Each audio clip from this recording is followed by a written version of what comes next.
Mrs. Moore, may I have a word with you in private? Dr. Hayes's grave tone sent a chill down my spine. Leon squeezed my hand, his eyes filled with confusion and a hint of worry. Is everything all right, doctor? I asked, my heart pounding. Please, it will only take a moment. I must discuss something of importance. I glanced at Leon, who gave me a slight nod. With reluctance, I followed Dr. Hayes into his office, the door closing behind us with an ominous thud. What's this about? I demanded once we were alone. Dr. Hayes looked me straight in the eyes. Mrs. Moore, you need to know the truth about your husband. My breath caught in my throat as he continued. Leon has a history of fraudulent behavior and has served time for financial crimes. I'm deeply concerned that his current issues might be fabricated to cover up something far more nefarious. The room started spinning. Leon, a criminal? It couldn't be true. We'd been married for 20 years. Surely I would have known. That's impossible, I stammered. Leon owns a successful business. He's an upstanding member of our community. Dr. Hayes shook his head solemnly. I understand this is difficult to accept, but I have evidence dating back over a decade. Multiple counts of fraud, embezzlement, even a stint in prison that he's clearly kept from you. My mind raced, memories flashing of unexplained late nights and secrecy over his financial dealings. Had it all been an elaborate facade? Why are you telling me this? My voice trembled with a mix of anger and dread. Because you deserve to know who you've really been married to, Mrs. Moore. I couldn't, in good conscience, allow this deception to continue. I fought back tears, clenching my fists as waves of humiliation and rage washed over me. How could Leon have lied to me for so long? My body went numb as I contemplated the depth of his betrayal. With a heavy heart, I thanked Dr. Hayes and rejoined Leon in the waiting room, my smile frozen as I struggled to process this staggering revelation. One thing was certain. From this moment on, nothing would ever be the same. The drive home was suffocating, the silence between Leon and I thick with unspoken accusations. My heart pounded in my chest as I replayed Dr. Hayes's damning words over and over. Finally, Leon cleared his throat. Cass, you know that was all nonsense, right? The ravings of a quack doctor trying to stir up trouble. I kept my eyes fixed on the road ahead, teeth clenched. Really? So you've never been arrested or in prison? Leon shifted uncomfortably in the passenger seat. Well, I may have had a few brushes with the law in my younger, wilder days, but that's all ancient history. You're telling me you didn't think that was something I deserved to know? I snapped, struggling to maintain my composure. Sweetheart, I was protecting you. Leon's voice took on a pleading tone. Those were mistakes from my past, stupid ones that I deeply regret. But I'm a changed man now. You know the real me. Did I, though? A gnawing doubt began to spread through my mind like a malignant growth. What if Dr. Hayes was right? What if this life of ours was built on a foundation of lies? We arrived home in stony silence. The moment the front door closed behind us, Leon enveloped me in an embrace. You have to believe me, Cass. You're my world, my everything. I could never hurt you like that. I wanted desperately to trust the man I loved, but Dr. Hayes's words kept echoing in my head, a harsh reality I could no longer ignore. I need some time alone to process all this, I mumbled, pulling away. Why don't you stay at your club downtown tonight? A flicker of uncertainty passed over Leon's face before he gave me a curt nod and headed out. As soon as I heard his car pull away, I sprang into action. I ransacked our home office, digging through files and searching his computer for any trace of what he'd been hiding from me. After hours of frantic digging, I struck gold. Bank statements detailing large wire transfers, an encrypted external hard drive, and a disposable cell phone filled with incriminating text messages. Clutching the damning evidence in my trembling hands, I collapsed to the floor in stunned disbelief. Dr. Hayes was right. My whole life with Leon had been a sham.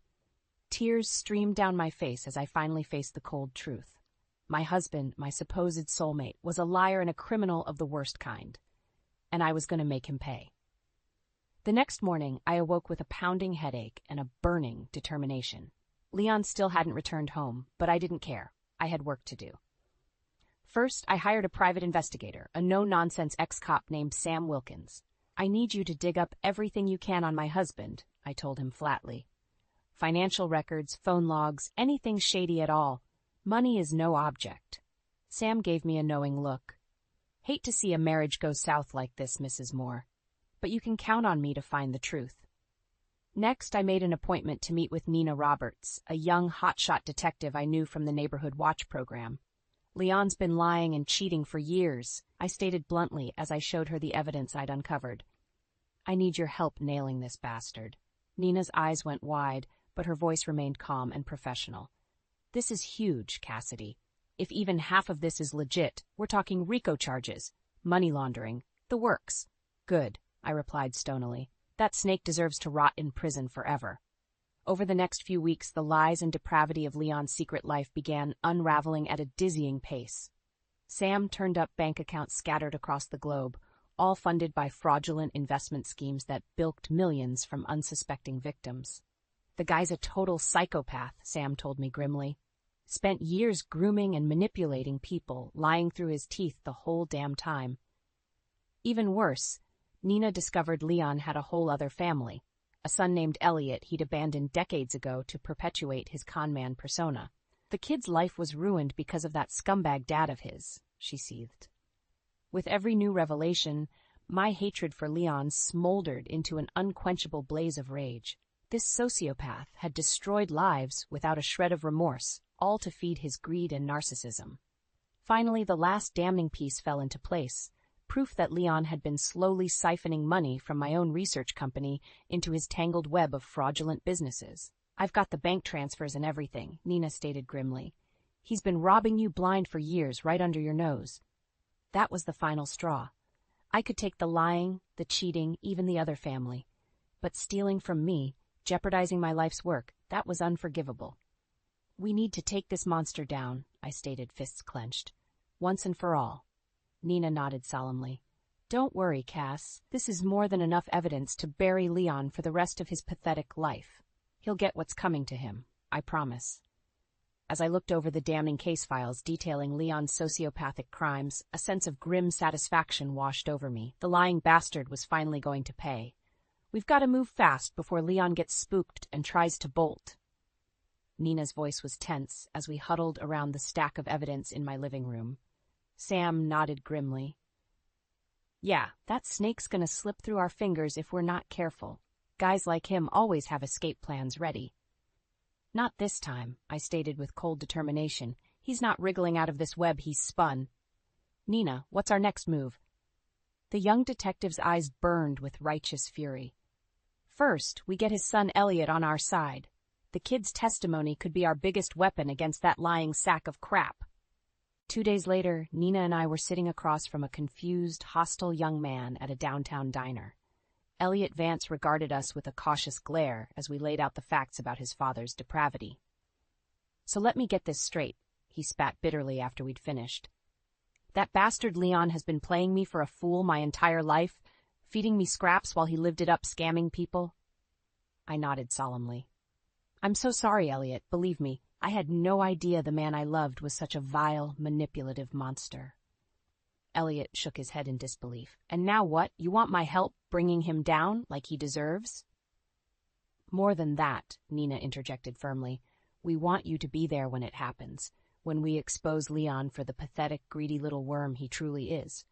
A slow smile spread across Elliot's face, equal parts grim satisfaction and hatred. You know what? I'm in. That soulless prick has it coming. With Elliot as our secret ally, our plan quickly fell into place. Using the evidence we'd gathered, Nina got authorization for concealed recordings and surveillance on Leon's businesses. Once we get solid proof of his latest fraud, we can move in for the kill, she stated with grim relish. True to form, within a matter of days, Leon's phone calls and meetings were captured, setting up an elaborate new Ponzi scheme that swindled millions from investors. He's accelerating the con now that he knows we're onto him, Sam warned. We need to strike soon before innocent people get burned again. I clenched my fists, a cold fury rising within me at the thought of how many lives Leon had shattered with his sociopathic greed. Don't worry, we're going to take that bastard down in front of the whole world. No more hiding in the shadows for him. For the first time in weeks, a feral grin spread across my face as the perfect scenario materialized. Leon's businesses were hosting a huge gala next month, an ostentatious spectacle to lure in new victims like sharks to bloody water. What better place to detonate this bomb of truth than at Leon's own ego-stroking party? I asked with grim satisfaction. Right there in the spotlight where he always wants to be, exposed as a fraud to the entire world. Nina's eyes widened. Then she nodded firmly. You're right, Cass. It's time we shoved that lying sack of crap back into the harsh light he spent his whole life running from. With my allies beside me, I stared ahead with grim determination.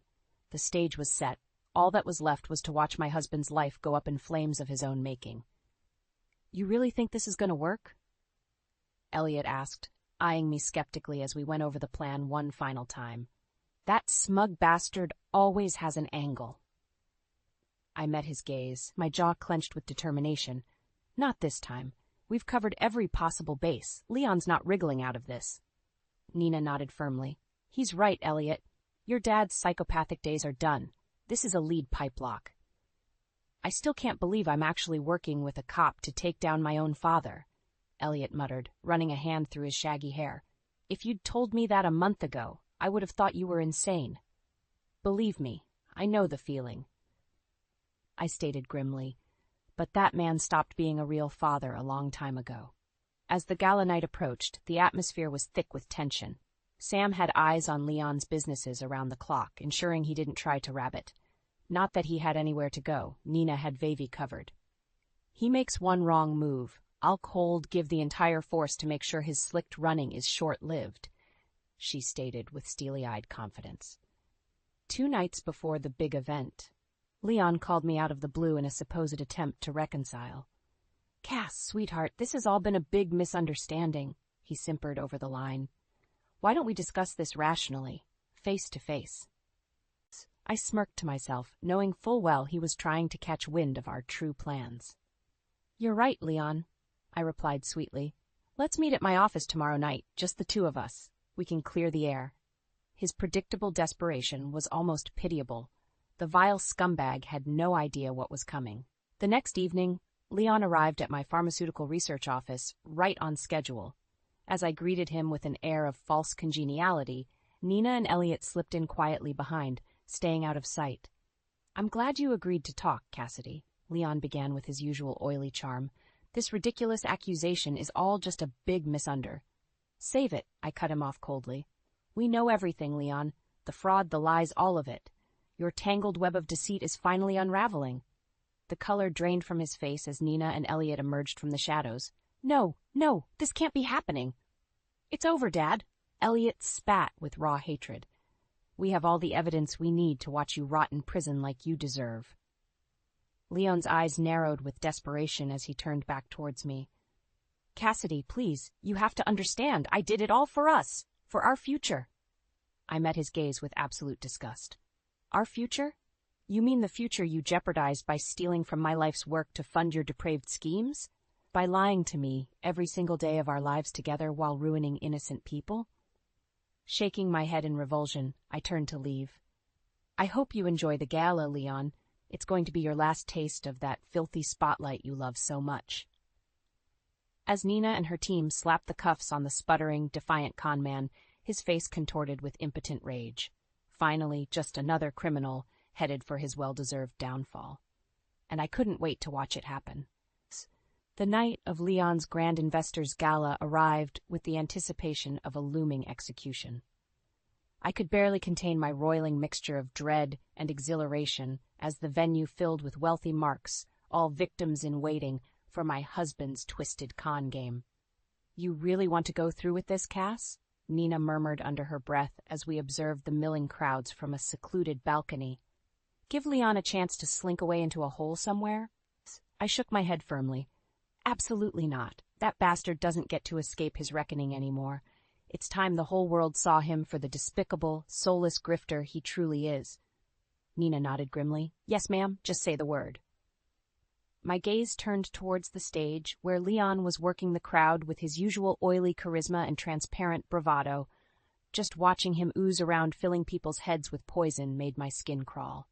Suddenly, his eyes locked onto mine from across the room. A brief flicker of panic danced behind his carefully crafted mask, before he offered me a sickly, confident smile and a mocking wink. White-hot rage blazed through me. That smug, deluded psychopath actually thought he could wriggle his way out of this. Enough was enough. "Do it," I stated to Nina in a tone of finality. "Take him down once and for all." Within moments, the gala sound system crackled to life, overriding the thumping music and Leon's droning speech. The voice that projected across the speakers was coldly professional and authoritative. "Ladies and gentlemen, my name is Detective Nina Roberts of the Los Angeles Police Department. By order of the state of California, I am legally obligated to shut down this event and have the host, Leon Vance, taken into custody." A stunned hush fell over the crowd as they turned towards the stage in shock and confusion. Even Leon seemed temporarily frozen, his mouth agape in disbelief. "Leon Vance has been indicted on 47 counts of fraud, racketeering, money laundering, and grand larceny," Nina's voice continued remorselessly.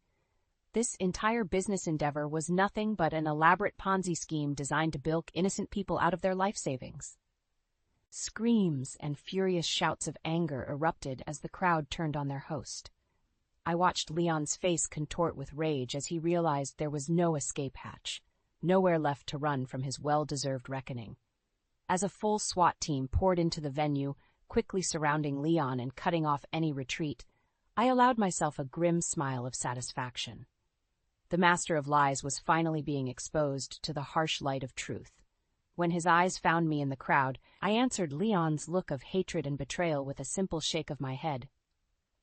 "This is what you deserve, you depraved coward," I murmured too softly for anyone to hear. "For all the lives you destroyed, for the decades of mind games and con artistry." Leon let out a strangled howl of fury and denial as the team of officers finally slapped the cuffs on his wrists and began dragging him off the stage. His legs kicked helplessly, unable to fight the inevitable tsunami of justice finally crashing over him. "You'll never get away with this," he screamed in a final eruption. "You hear me, Cassidy? This isn't over. I'll destroy you all." I simply watched with stony dispassion as the human personification of greed and deception was hauled away like so much refuse. Leon's empty threats fell on deaf ears. The only thing I felt was a profound sense of finality and relief. After so many years, the nightmare was finally over. My tormentor's grave had been dug by his own greedy hands, and he had no one to blame but himself as he was lowered into its endless darkness. The days following Leon's dramatic public downfall were a whirlwind. News of his brazen decades-long frauds spread like wildfire, making headlines across the country. "How did you not know?" reporters would demand, thrusting microphones in my face outside the courthouse. "This man completely deceived you for over 20 years." I simply stared back in stony silence. The truth was, I didn't have an answer that could make sense of the twisted labyrinth of lies my husband had constructed around our lives. Inside the courtroom, however, Leon was a completely different beast. His usual oily arrogance had contorted into a snarling, defiant mask of rage as the damning evidence against him was mercilessly presented. "You're all blind, naive fools," he erupted during one proceeding, shaking his shackled wrists violently. I was doing what any smart businessman does, exploring every opportunity and advantage. "You'll see, none of this will stick." Nina, seated beside me, simply shook her head in disgust. Deluded till the very end, textbook case of a narcissist sociopath unable to accept reality. Elliot turned away, unable to even look at the raging, unhinged figure that had given him life. "How could I have ever looked up to that thing?" he muttered, his voice thick with shame and revulsion. Leon's tantrum was short-lived, however, as the judge quickly ruled him out of order, and the proceedings continued with an inexorable momentum towards his conviction. A parade of witnesses took the stand. Former investors made destitute, employees forced to cover up illicit money trails, even mistresses testifying to the dark depravities fueling Leon's ego. "Your husband is quite simply one of the most deplorable, soulless con artists I've ever encountered," the prosecutor stated grimly after delivering his closing arguments. "A total lack of conscience or remorse. The public needs to be protected from such a uniquely dangerous psychopath." I sat motionless, letting the deluge of sordid revelations about the man I had once sworn eternity to wash over me. At this point, There was no shred of my former love left alive, just cold, hard pragmatism about the upcoming verdict. When the jury finally returned, it took less than 30 minutes for the jury foreman to read the words I'd been waiting to hear.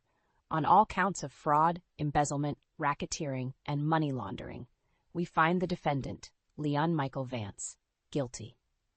A deafening silence fell over the courtroom for a few endless moments. Leon simply stared straight ahead, seemingly unable to process the reality crashing down upon him. Then the dam burst.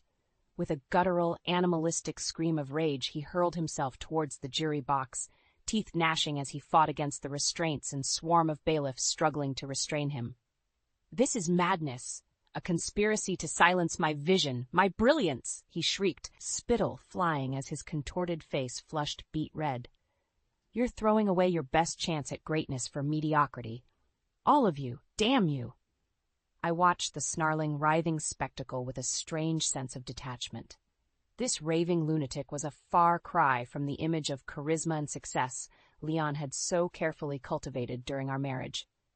As he was finally subdued and dragged from the courthouse, still screaming about injustice and vengeance, I turned to share a look with Nina and Elliot. For the first time in months, it felt like all our muscles could finally relax and our burdens lifted. The nightmare was over. Justice had been served, and the monster I'd married was headed to a fate dire enough to match the magnitude of his sins.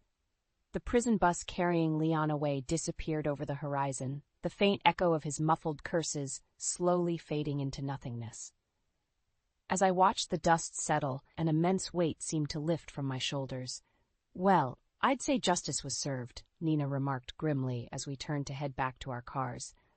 "With any luck, that's the last time any of us will have to lay eyes on that depraved sociopath." I nodded silently, still trying to process the finality of it all. For over 20 years, Leon's lies and manipulation had been an inescapable, dark cloud shadowing my life. And now, just like that, the storm was over. "You doing okay, Cass?" The concern in Nina's voice was genuine. "I know this whole nightmare had to have been just unimaginable hell for you."